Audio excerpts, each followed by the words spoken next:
So, welcome to another episode of the Halo Effect podcast, and I have my epic soul sister here, the beautiful Kaz Olive, and I literally met her like, what would it be, like an hour ago, girl, and she picked me up in the car park. Here's me, like randomly trying to figure out how to figure out the bus route to wherever we decided to meet, and that's so my style. And yeah, it was that instant connection that I felt not only when I was messaging Kaz, but when I actually saw her in person. It was like, you're exactly who I thought you would be, and you're absolutely transparent, not just on social media, but as the person who you are, living the lifestyle that you do. So we decided to go to a cool little cafe. We're at Todd's. It's one of Kaz's favorite spots, and it's beautiful. If the camera was the other way, and if you're just listening to this, imagine a beautiful sunny opening with the water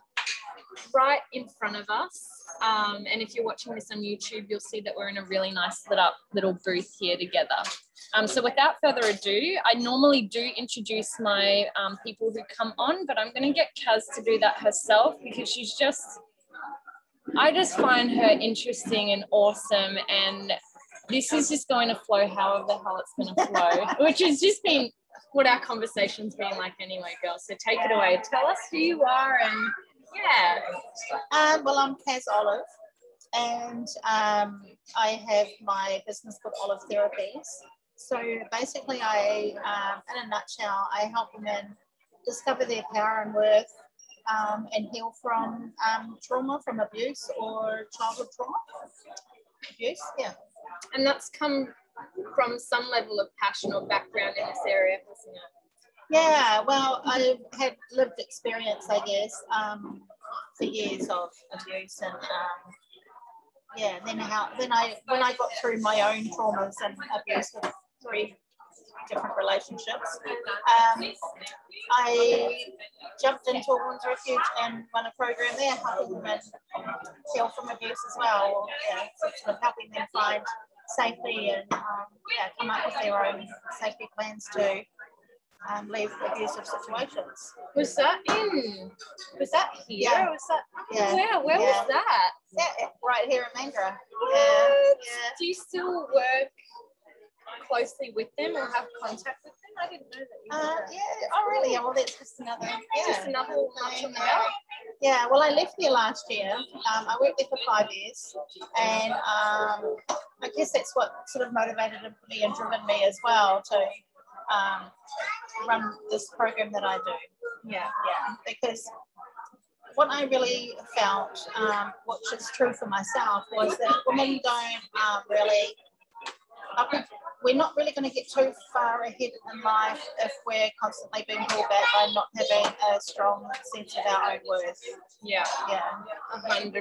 And what we were talking about a little bit before we hit record was, this generational sort of approach to not talking about feelings and not really even knowing what feelings are coming up. Like, when was it that you started identifying what was coming up? You were like, oh, this is happiness, or oh, this is depression. Like, what was that process like for you? Because it would have been uncomfortable of like, oh, what's this? Yeah. Well, like I was saying, I didn't really understand feelings or know about my feelings all my life. Like as a child, I was always told to, shut up and stop crying. So I guess, disconnected and shut off from my feelings. So it wasn't really until, obviously you go through emotions where you're really sad or really, I knew that that's what was happening, but really identifying, like taking the moment in the day to ask myself how I'm feeling. I never started doing that up until probably when I got cancer, and I had like a whole year in bed. So I thought, well, it's only me here, might as well get to know myself. So that was probably about 3 years ago, I think, when I started to really like delve into I guess a bit more, like just go into that next layer a bit deeper into knowing and understanding me and my emotions, and yeah, I'm only going to say this because I feel completely comfortable with Kaz as well. I feel like we're complete soul sisters here, but I'm curious to know whether you felt like the cancer that came up in your body was like a manifestation for all of this to come to fruition, for you to take the business away. Yes. Do you know what I mean? Yeah. It was that moment of pause to go, oh, shit, I'm so sorry about this person who just started edge cutting while sounds like concrete, like concrete cutting. We're not in the construction site, but but we could a be. little bit like that.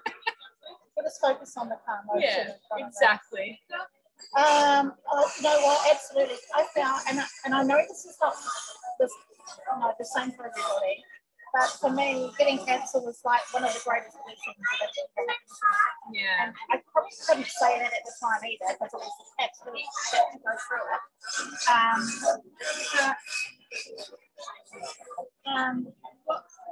What really happened was, and it probably didn't really happen until I was coming out of it the other end, where I guess a few light bulb moments came up where I realised that for so long I was not living in my truth. I was living for what other people wanted from me, and I would like ground myself in. Like I wasn't allowing, I guess, light to flow through me. I was just blocking anything off that was really me living in my light. I don't know if that makes sense, but that's how I can sort of really explain it was. So even throughout relationships, like I was saying before, like I got married at 19, and the only reason I married this guy was because I thought, well, I had such low self-worth and such low self-esteem that this guy asked me, I actually got pregnant to him, and then he asked me to marry him with pressure from my parents. But I thought, well, I might not ever, like no one, like he's choosing me and no one else will probably want to choose me because who would want me? So I had such a low opinion of myself that, I thought that, I better do it, like otherwise, and because I guess marriage must have been quite a big value growing up, or it's the milestones of the previous generation. Yeah. You get a job, you get married, you have kids, you retire, or whatever it is. You know? Yeah. It's that living in that kind of setup it wasn't really for me, but it was all that I was known and exposed to. Yeah. So there wasn't really any room to move or explore, like I said, even feel into your feelings. So you just had to go with what you were told and taught to do. So so then I carried on that same pattern for 2 more relationships after that, not really living to what was important to me, but living to what was important to them, or how those people wanted me to be. Yeah. Did you blame them and for a lot of that as well? Like, because, when you're in that mindset of like, I'm not enough, you're treating yourself as you're not enough, but it can be so easy to go, like, I know that there might have been other levels of trauma and abuse in there, but so easy to deflect and go, oh, he's doing this or that's happening, versus, hey, I have the choice to leave here. I have the choice to speak up here. Like, what was that moment where you actually just like, holy shit, like I'm the common denominator in all of these relationships that aren't working, as well as the partners that I'm drawing in. Yeah. Sorry, what was the question? When was that point you were just like, this is your story? What was that point that you were just like, no, like this relationship is meant to be equal, like, and it should be giving when you're like, the receiving should come from the giving versus giving. I'm burnt out. This relationship isn't working again. So you're in a current relationship at the moment. Yeah. What was the difference between moving into that one versus the other 3 that haven't worked? I guess that's such a good question. I guess with the last failed relationship, I made the decision that, and I made the decision really on in that marriage. We were only married for, I think, 3 years. And I think it was after the first year I knew that this wasn't, I was actually in a really bad place at the time. I'd met this guy, and he kind of presented himself as a bit of a savior. Gone through a bit of a breakdown actually, and yeah, again, like all the feelings that were coming out, I was just crying for weeks and days, not understanding like what was, I don't know what's wrong with me, and yeah, I just wasn't sleeping, and I was just going through a really rough time, and met this guy who kind of like I will save you, kind of, that's how he kind of presented himself, and I fell for it, of course. And it wasn't until I guess a year, like we got married really quick, like all the signs were there, all the red flags, you know, it was, the relationship moved so quickly, and got married pretty quickly as well. And it was, yeah, probably about a year into it, I was thinking, you know, this is not what I want, this is not okay, like, you know, and then all the signs of him, I guess, pushing me backwards or not allowing me to live out some of my dreams and some of the things that I wanted to do, or goals or plans that I had in my life. Like, and that was a pattern as well. Every guy I'd been with wanted to keep me small. I would have been happy if I took up, you know, really shit jobs and not extended myself. And that for me, like, I guess always was a resentment there. But so when I finally managed to leave this guy, sorry, I'm going the long way around. We love going the long way around. We go the long way around. I feel like that's our song. I'm gonna write one about that. Yeah, do that. That'll be good. Yeah, so I just made that decision that I really needed to be in charge of my life, basically. And when I first met my current partner, it was really uncomfortable. And I actually thought that, oh, am I doing the right thing? Like, I just had this, I guess, a conflict within me, because I had to address what had been going on for me, and address that, you know, this is what normal looks like. This is an actual healthy relationship.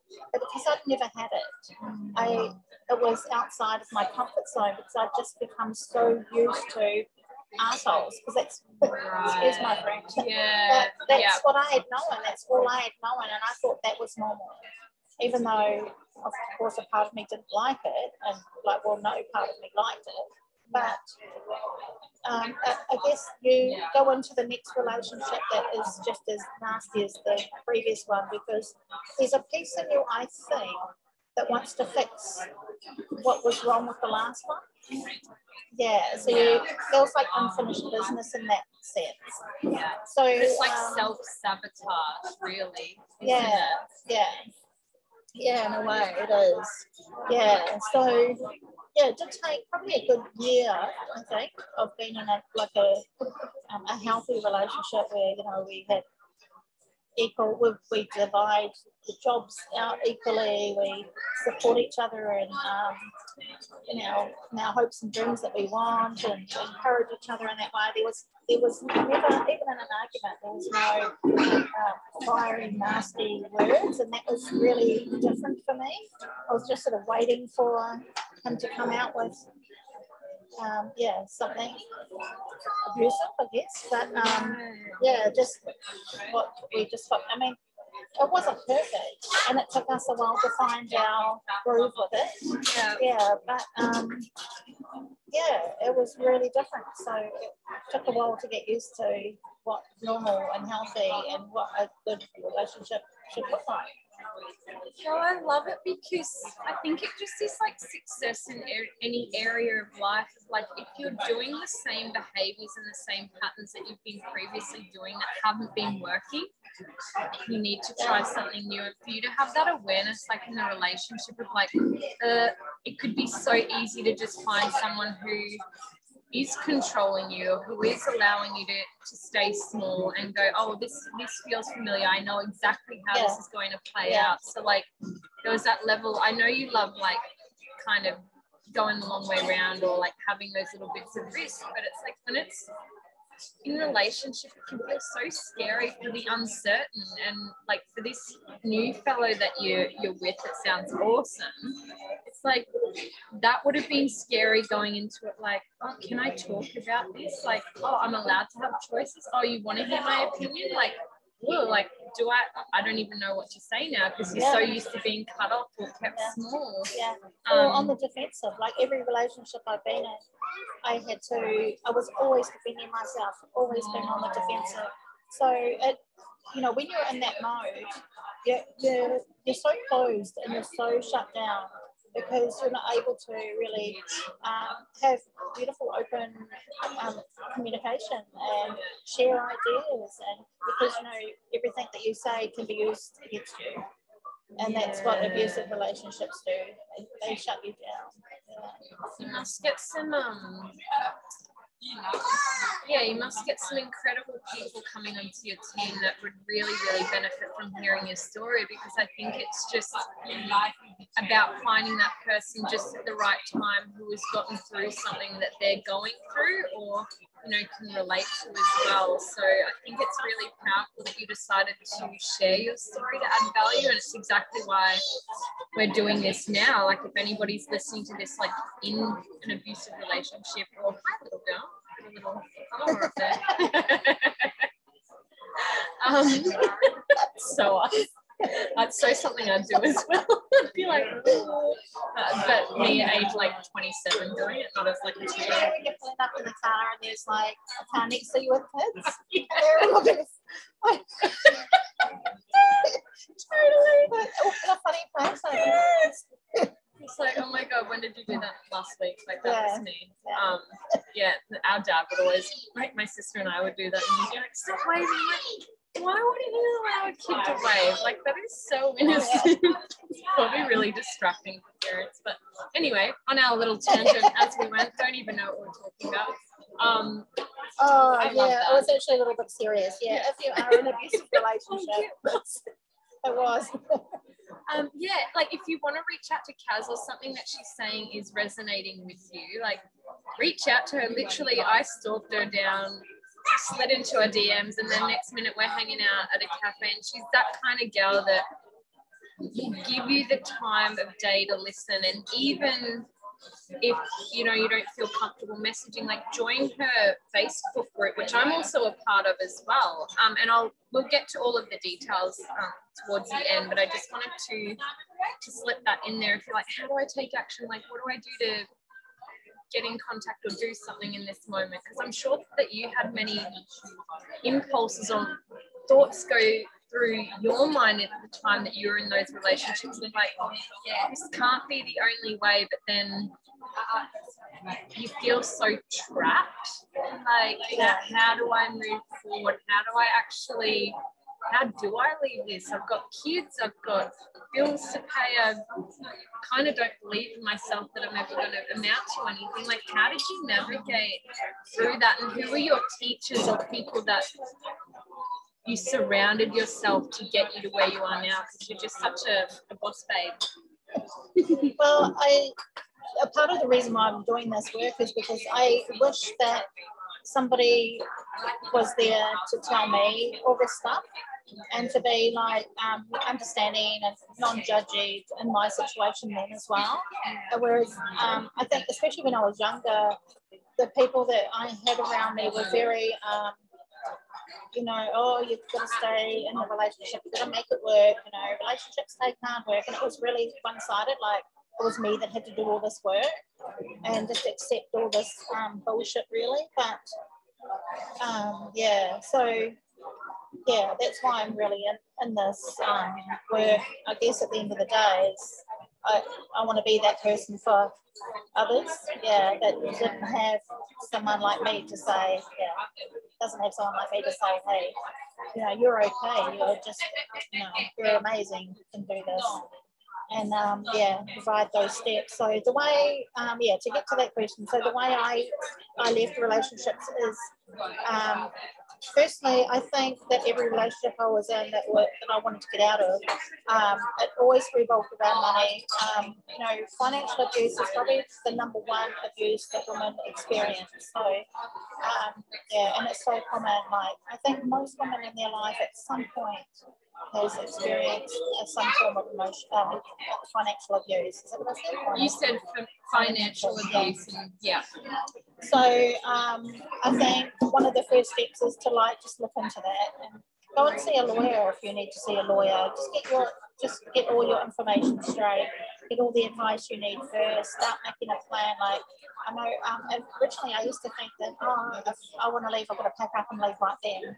But I think buying your time as you can, and if it's safe to do so, is going to probably benefit you just by looking into your finances. If you're able to start stashing some money aside, anything that you can, any extra that you can get, go to social services, if Centrelink if you're in Australia, to find out what you can do, what you're entitled to, and just having those honest conversations. They hear it all the time. It's not going to be a big shock, or it's not embarrassing. It's not scary. It's all you're doing at this stage is just investigating and finding out what you need to do. I think something that you said earlier as well, something that I want to touch on is probably documenting as well. It's probably something that women do quite well. Writing a journal of these moments that come up, even if it's your feelings or what happened with X, Y, and Z with the partner, if it was an emotional abuse kind of relationship around money, because I think it's important when we hear trauma and abuse, it's not always, like I'm saying, it's not always physical, but this emotional abuse or financial abuse can keep you living in a scarcity life and an inescapable life, really, because when people are abusing, they're not coming from a good place themselves, and it's usually manipulative personalities. What was I going to say before? Talking about I lost my train of thought there, but that's okay, because we're talking about saying documenting the experience. Yeah, documenting is really important, but I think and you can, nowadays you've got different apps that you can use so that you can document in secret, so that even if your partner was the sort of person that would look through your phone, which generally in controlling relationships that's really common, the app has passwords, and it kind of presents itself as a meditation type app. So most men would just be, no, it's that crap you're looking at, so they wouldn't really pay too much attention to that. Yeah. So you can unlock certain things. There's there's different apps, and I think it will depend on what country you're in as to what app to use. So you can just look into that. That way you can document safely what happened, what the conversation was, how you felt. Thank you. That's fine. But I think writing things down in a book can be a little bit dangerous in that way. And I myself have experienced that. I used to keep a journal when my youngest was little, actually, and recorded a lot of stuff that went on in that marriage before I left him. And my next partner found that diary, and he just used it against me throughout pretty much that whole relationship, and bring up stuff and use it against me. So I think you've got to be careful. You're going to be really careful with that with diaries and things like that, because abusers will find anything. And it's just another way to gaslight and twist everything. That's when, like I was saying before, how I was always on the defensive, and I think that's every abusive relationship. You've always got to defend yourself for everything you do, say, for being on this planet, basically. I just think that's so not so, because like I absolutely just love what you do, and that I know you would be revealing the inner light and all of these people that are coming through. Because what we were saying before we recorded, is that everybody has this potential and this inner boss. I like to call like it my inner beauty and beast of like, you know, it's there from the beginning, but it's like uncovering the crap, it's uncovering, you know, all of the illusions that we tell ourselves. Maybe it's even the relationships that we're in, and I'm not just talking about like your intimate relationships, but like what people were around you at that time that were allowing you to stay in that. Like, did you shut yourself down from all of the people that actually loved you?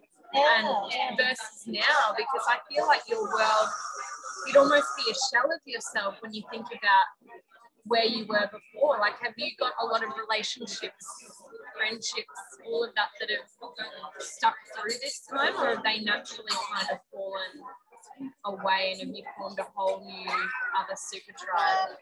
You know, some of my friends have probably been with me through that entire journey. Yep.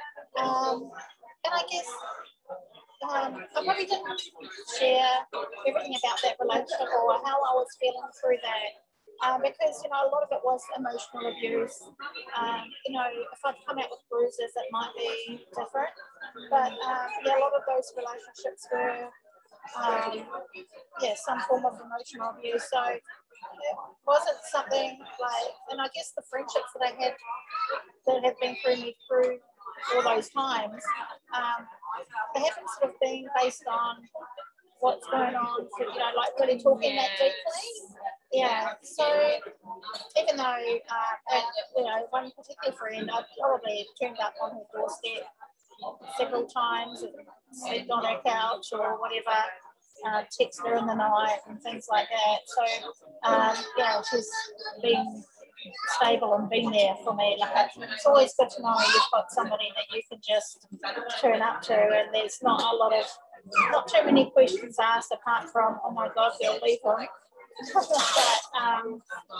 and I've slept in my car and with my child as well and things like that, to get away from abuses. So I probably kept it a lot to myself, because the thing is with the cycle, you're probably going to be back there the next day, you know, after, where else do you have to go at that time as well, especially like I was saying with financial abuse. If you don't have a whole lot of money in your back pocket, you're generally going to be going back, because, you know, your kids got school the next day, there's all sorts of things around that, and you just do what you've got to do to kind of get through to the next day. And there's so many factors in it that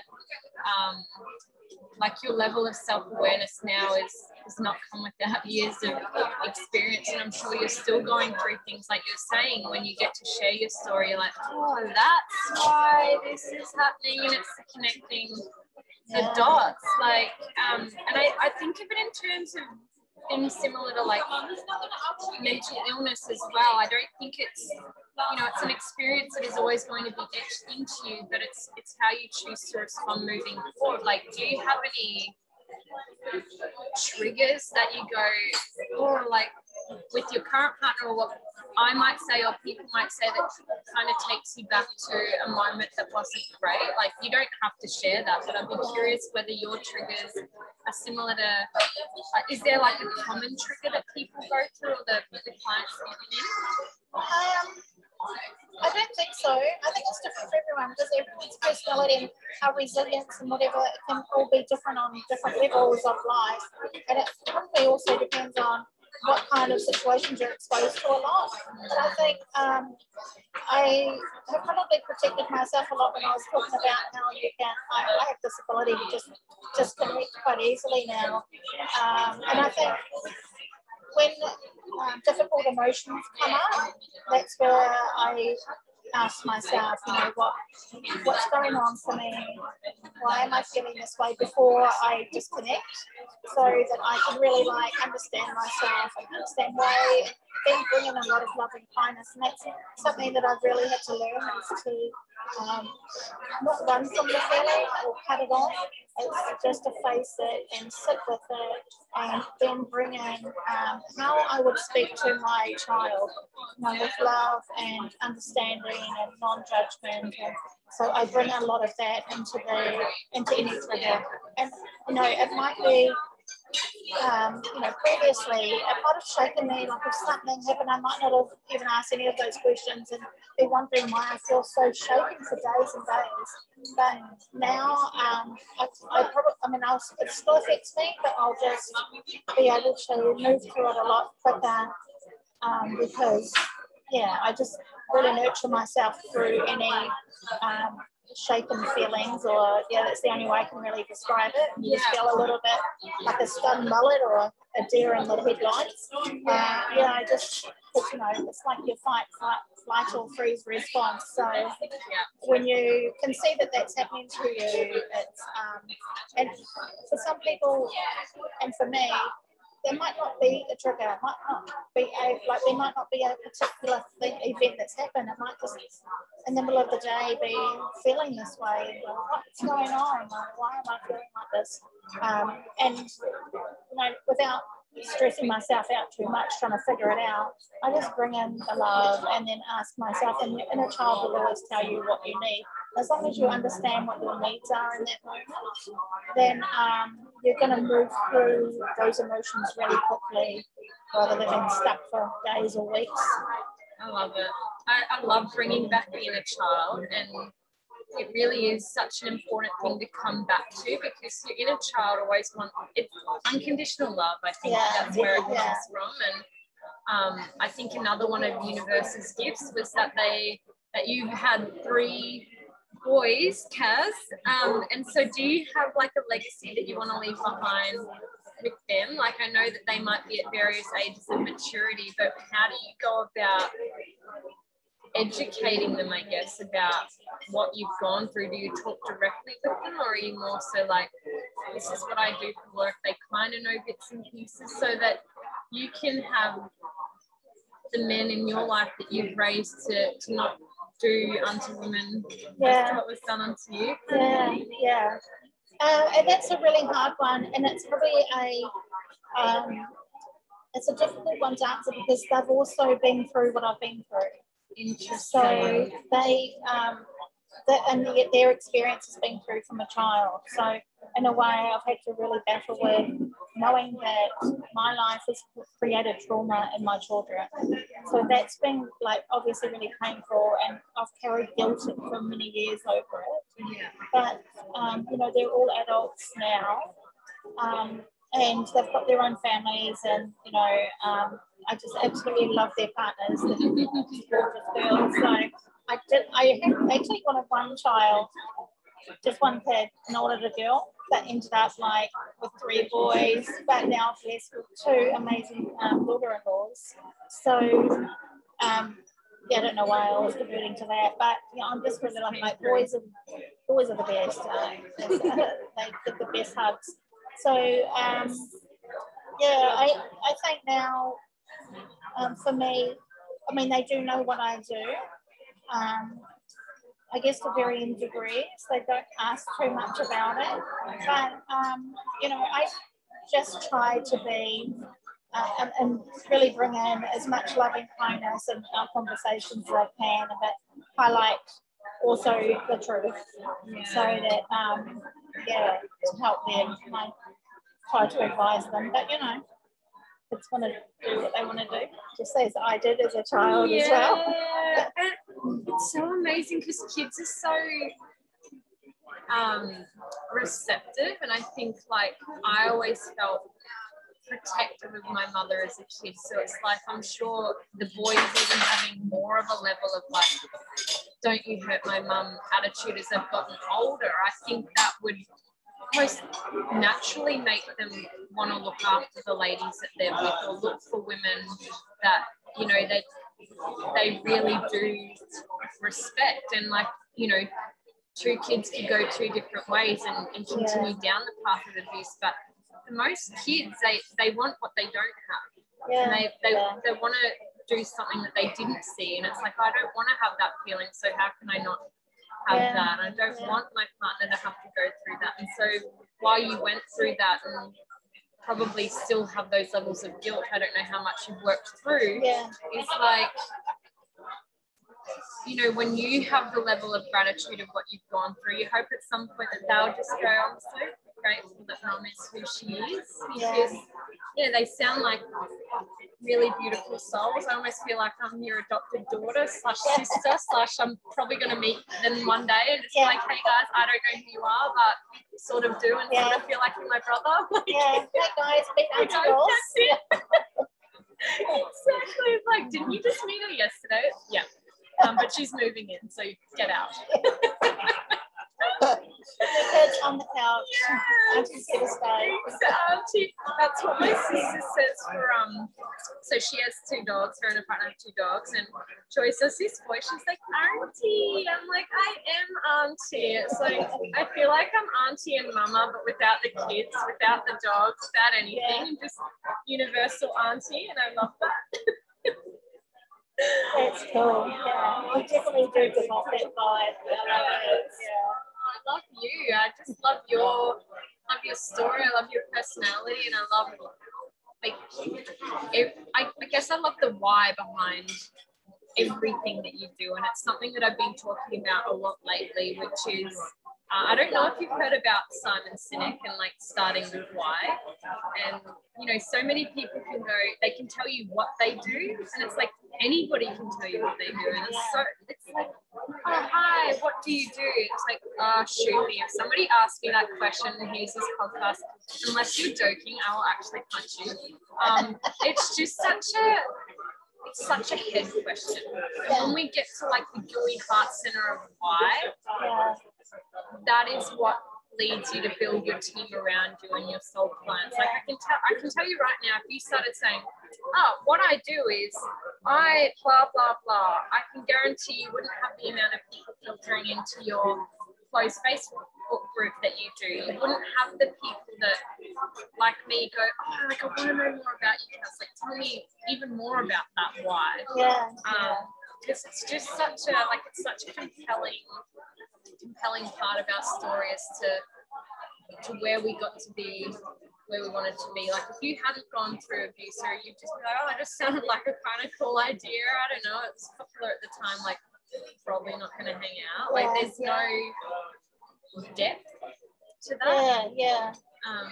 And I guess it's like, for me, it's just, I didn't kind of, you know, when you're asked, like we were just saying before, you know, when you're a kid and you're asked, you know, what do you want to be when you grow up? I had no idea at all. And it wasn't until, I guess, like everything that's happened into my life until this point has led me to do what I do.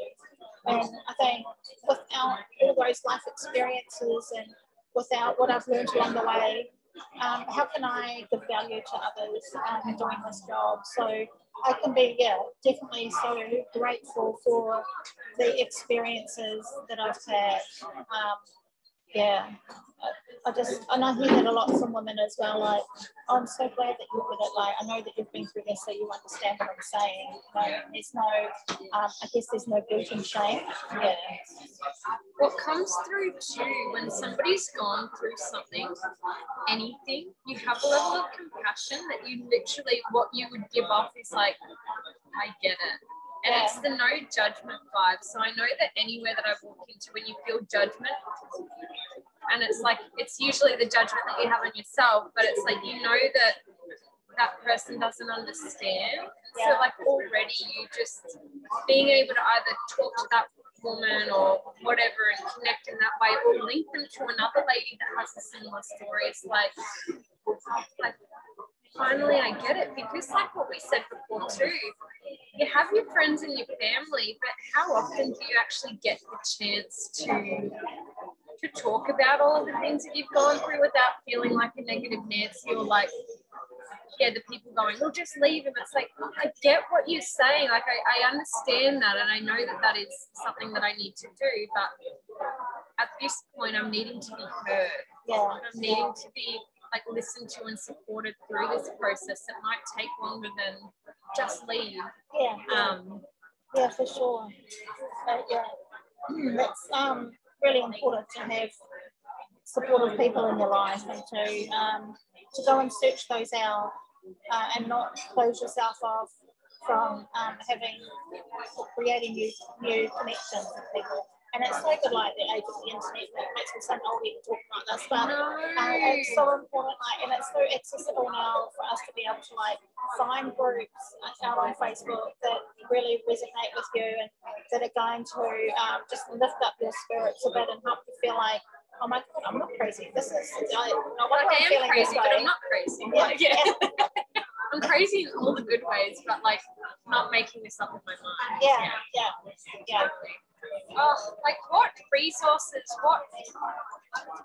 what frameworks did you use? Because I know that I was talking about, what people kind of got you through this period. Were you reading things during these times of going through abuse, of like, need like a mentor in this time? Because you said you couldn't find anybody. Was there one like teacher or role model that you're like, oh my God, like I know absolutely that I can do this because I've heard their stories? Not really. I'm such an independent and I'm such a private person that I've never, there's probably my pride got in the way of really like reaching out too much. And even though, I've been through counselling quite a lot throughout my life, so I did have that. But I just knew deep in my heart that I'm actually, that I'm meant for more than this.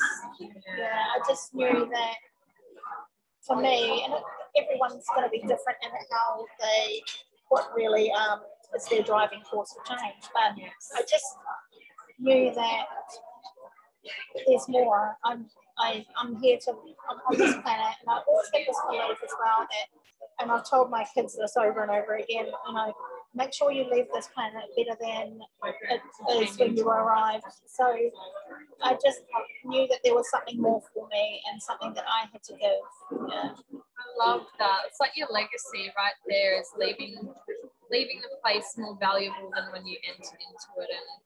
And that is like, you can't go wrong when you come with that attitude in whatever way it is. Like your driving force is going to be different to mine based on experience, but it can still all end up adding value in all of those cool and individual ways. And do you feel even more powerful now that you're in a relationship that feels really supportive as well? Or do you feel like I would love to just hear your perspective on that?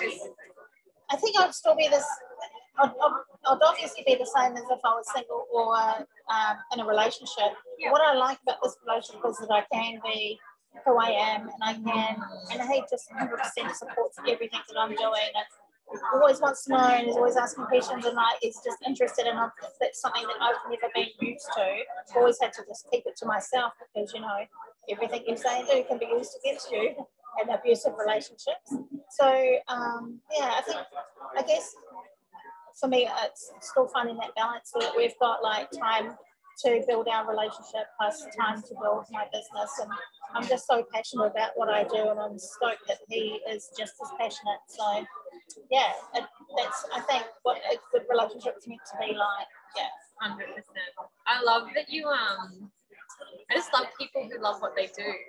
I think that's what really lights me up when I see someone who could work all hours of the night doing what they do because it lights them up. Like even if it meant a sleepless night or whatever, it's like you're so passionate about delivering this message. And I think getting clarity on that is probably the most beautiful thing.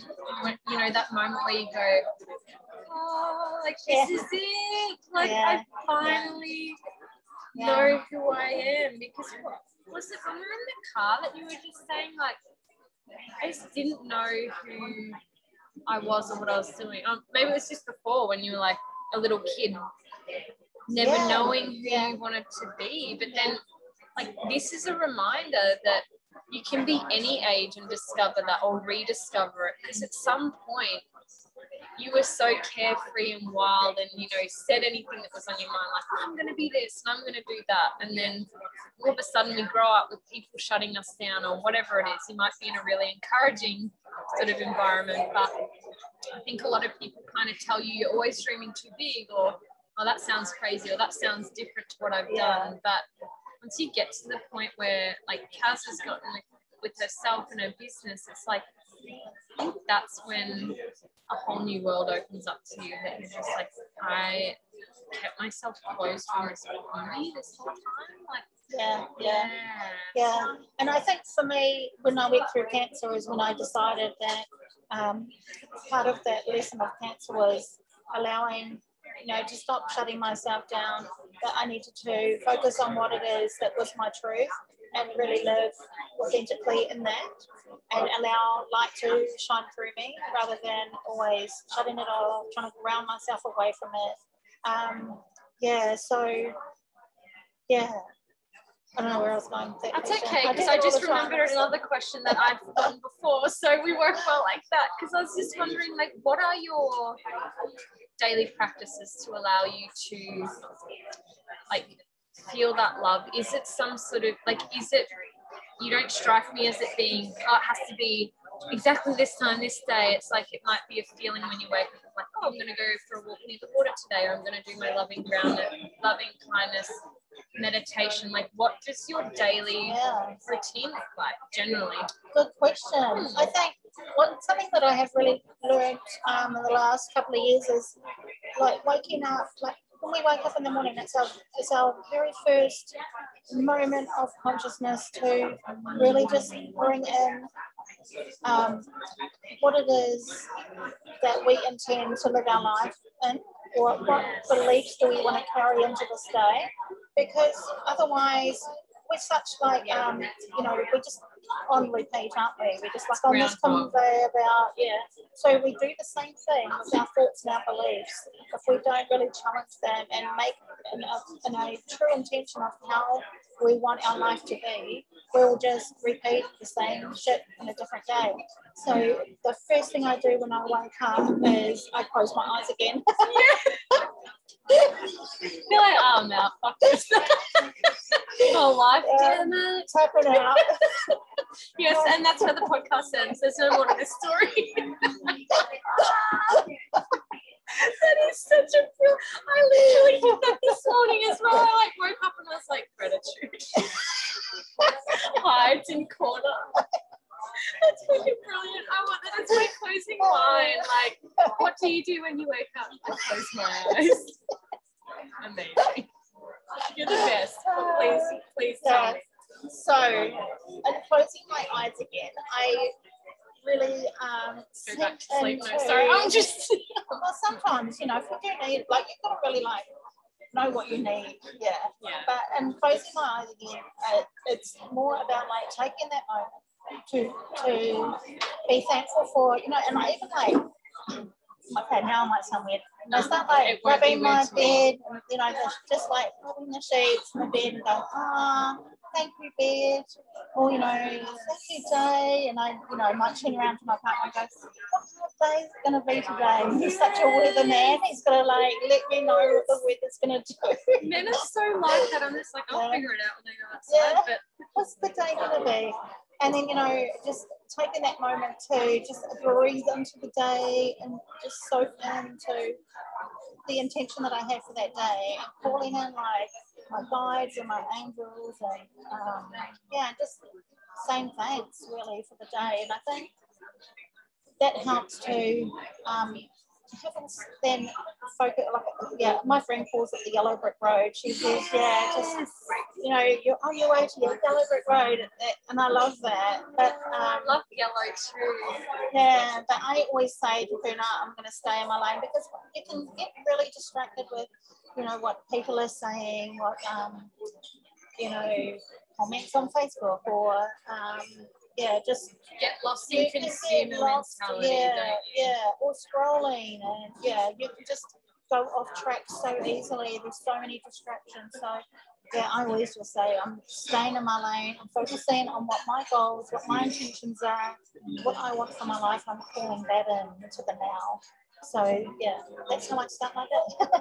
I love it, because it's a practice of choosing you first, and this is what we talk about in both of the businesses that we do, and any business that is about helping people. It's like we need to be full. We need to be coming from a place that's like full energy. I've attended to, like you said, what my needs are today. Like, oh, I'm actually really tired. Or like, I'm tired, but I'm also really grateful. Okay, like I'm tired, I'm grateful, and my day is going to be epic because I'm going to have this conversation. I'm going to call this in, and I love all like crystals. I'm just like always looking at what you're wearing. I'm like, I just love this chick, and I want to talk about like, are you like a visual person with your guides, or do you have just certain kind of, I don't know if you go into like archetypes or anything that you call upon to like consistently tune into, or is it just what intuitively flows through you when you do that?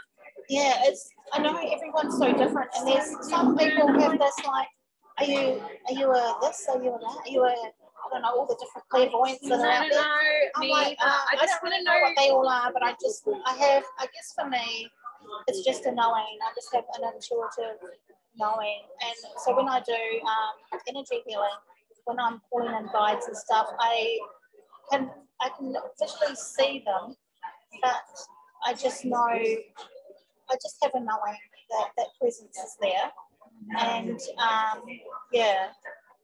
and I can sort of, I then know like what's going on for that person I'm doing the energy healing on, just as a knowing rather than anything like, here, I've got my framework and my PDF, and I think that is energy in general, and what we said before too.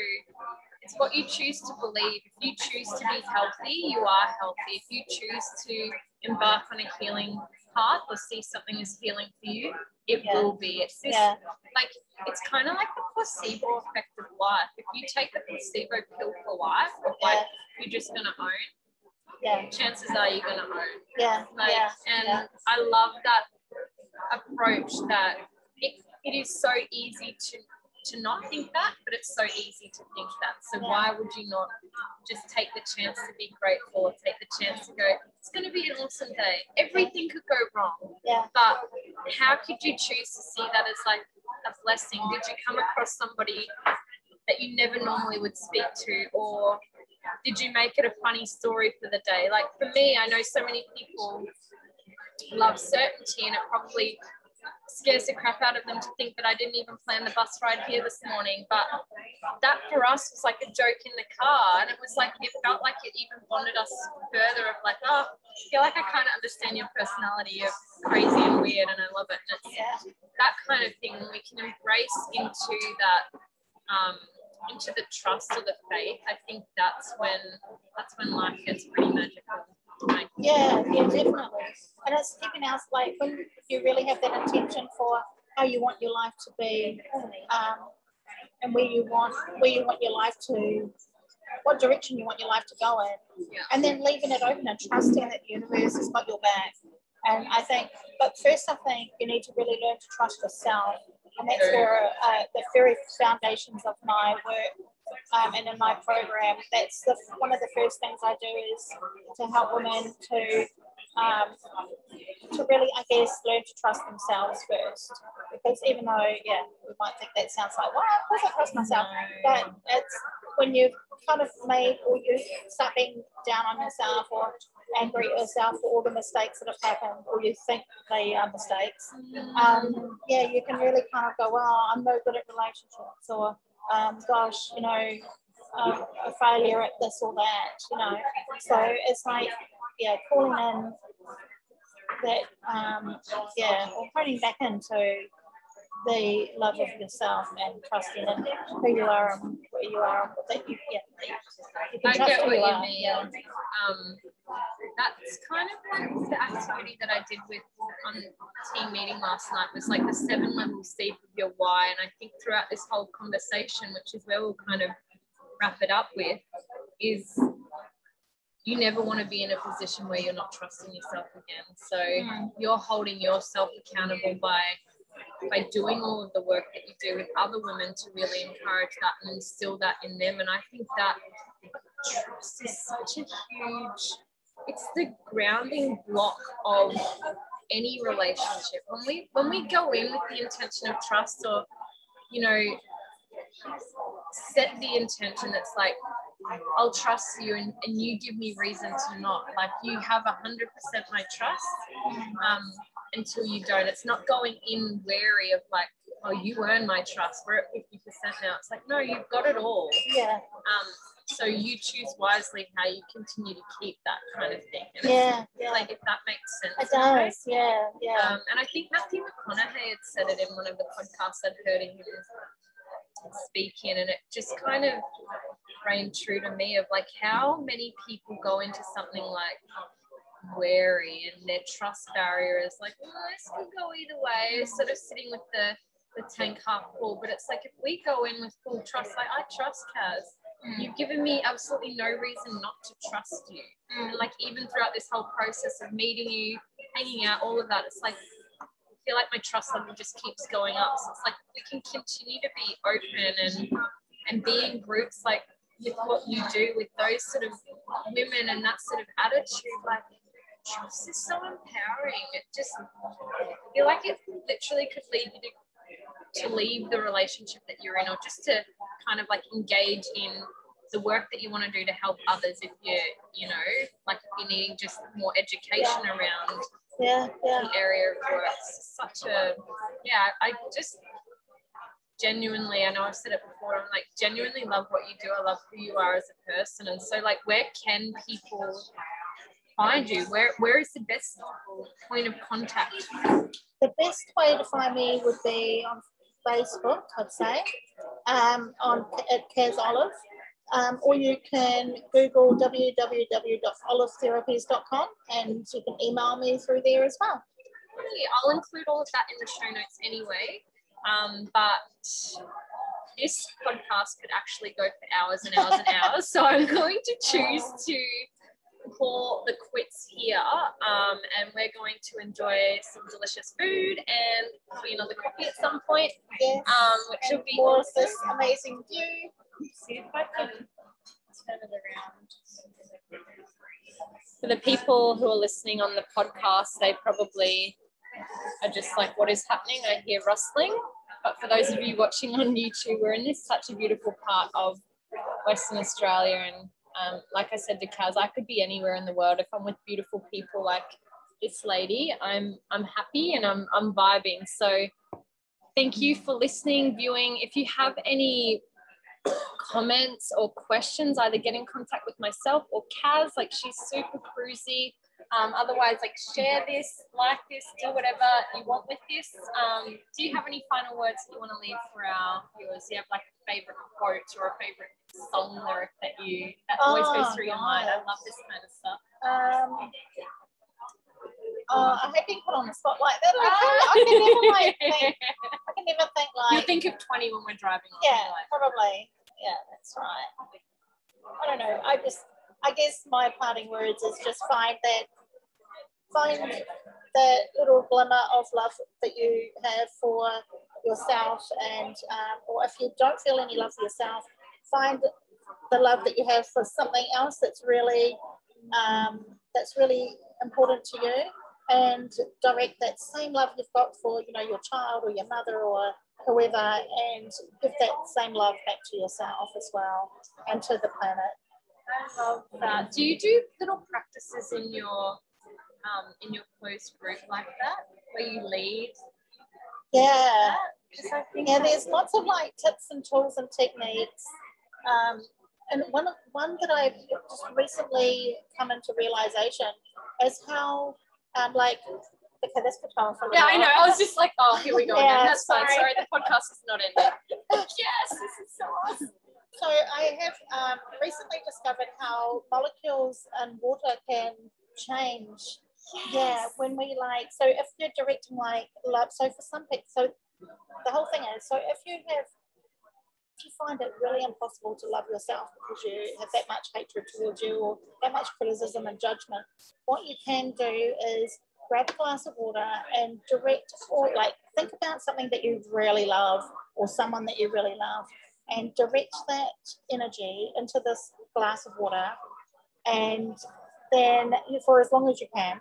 And then when you drink that water, you're actually allowing the love that is in those molecules that you've put into that water into your body. And there's like now science behind that. So it's not like, I mean, if I would have said that a little while ago, it would have been like, woo woo.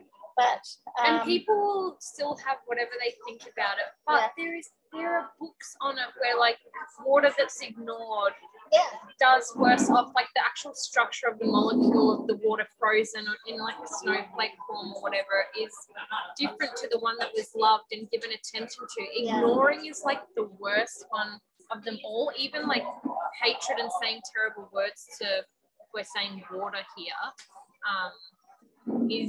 is better off than like getting no attention. No attention is like a form of neglect, isn't it? Exactly. Yeah. I love that. I'm gonna have to go through your inner group and have a look at all of the stuff that you put in there, because I do try and add value where I can, and put out some videos and stuff like that, and I try and connect with everybody and just help where I can. Awesome. More to come. This is just, if you're just on the beginning train of like coming into contact with Kaz and connection, then bring it on for all of the other awesome stuff that is going to continue to light your business up. Because I feel like, the more you know yourself, the more it's going to be like, it's cool.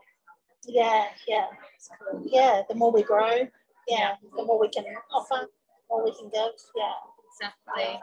I feel like, normally I'm so used to saying like, bye. It's like, we're closing this down now. I've really appreciated chatting to you. I've appreciated your honesty and just your words of wisdom as well, and being so open book about it, when I know that something you said before is that you are a private person, and but also understand that you have value to give. It's a really beautiful thing that you've done today. Well, thank you for having me and inviting us. Appreciate it. Awesome, girl.